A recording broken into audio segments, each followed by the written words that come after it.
हिंदी कहानी सुनने के लिए हमारे मटक मटक को यूट्यूब चैनल को सब्सक्राइब जरूर करें। आइए शुरू करते हैं अपनी कहानी को। एक अनकही कहानी। चांदनी रात थी, हवा में हल्की ठंडक और खामोशी का ऐसा मेल था कि हर एहसास जैसे जिंदा हो उठा। गांव के किनारे पुरानी पीपल के पेड़ के नीचे बैठी सुमन अपनी पुरानी डायरी के पन्ने पलट रही थी। क्या ये सही है जो मैं कर रही हूँ? उसने खुद से सवाल किया।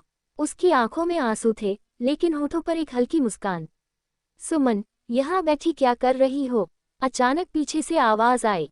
वह चौंक कर मुड़ी। ये वही आवाज थी जो उसे हर मुश्किल में सुकून देती थी। आरव।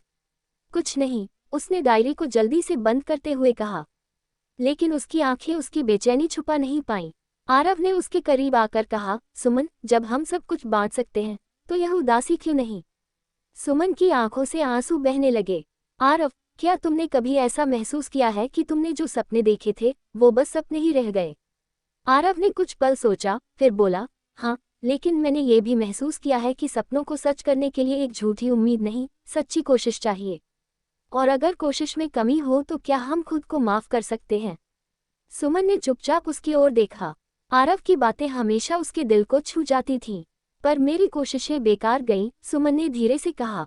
मेरा सपना था कि मैं अपनी पेंटिंग्स को दुनिया तक पहुंचाऊं, लेकिन अब सब खत्म हो गया।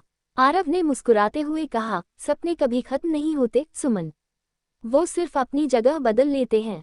शायद तुम्हारा सपना इस डायरी में छिपा हो, शायद तुम्हारी कहानी, तुम्हारे शब्द दुनिया को छूने का इंतजार कर रहे हों। सुमन ने डायरी को देखा। उसे लगा जैसे आरव सही कह रहा है। उसके शब्द ही उसकी ताकत थे। अचानक सुमन के चेहरे पर एक चमक आ गई। उसने आरव की तरफ देखा और कहा, तुम हमेशा मुझे मेरी नई शुरुआत दिखाते हो, क्या मैं ये कर सकती हूँ? आरव ने हौले से उसके हाथ को थामा और कहा, तुम्हें बस खुद पर यकीन करना है।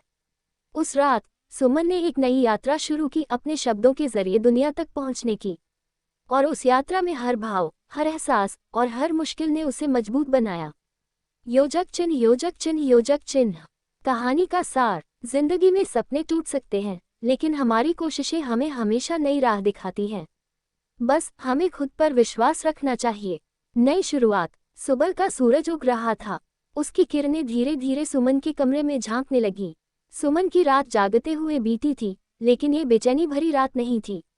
यह एक प्रेरणा से